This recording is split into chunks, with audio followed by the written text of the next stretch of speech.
Tollywood industry আর রাজনৈতিক মহল যেন এখন মিলেমিশে প্রায় একাকার হয়ে গেছে।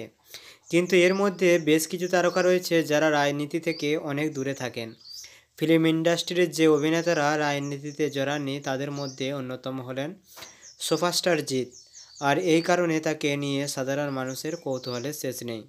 রাজনীতি তো দূরের কথা, সুপারস্টার জিৎকে পুরস্কারের মঞ্চেও তেমন দেখা যায় না। বাংলা ফিল্ম ইন্ডাস্ট্রির অন্যতম সুপারস্টার হওয়া সত্ত্বেও তাকে আজ পর্যন্ত কোনো বিতর্ক ছুঁতে পারেনি। তাকে সিনেমার পর্দা ছাড়া বেশি দেখা যায় রিয়েলিটি শো এর মঞ্চে। সম্প্রতি তার মুক্তি পাওয়া ছবি চেঞ্জিস গোটা ভারত জুড়ে কিন্তু সাফল্য অর্জন করেছে। শুধু তাই নয়, সালমান খানের ছবিকেও পিছনে ফেলেছে এই ছবি। সামনে আরও নতুন নতুন ছবির জন্য কাজ করে চলেছেন তিনি।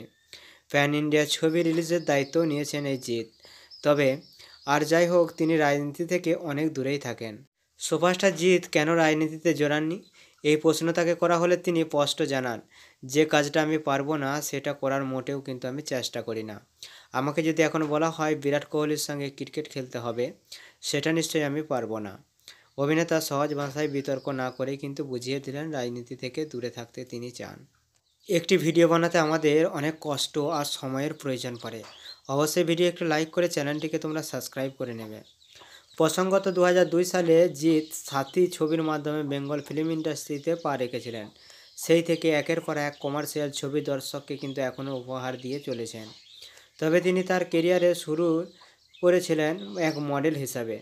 তারপর টিভি সিরিয়ালে চলে যান। 2001 সালে চান্দু নামে একটি তেলেগু সিনেমাতেও অভিনয় করেছিলেন।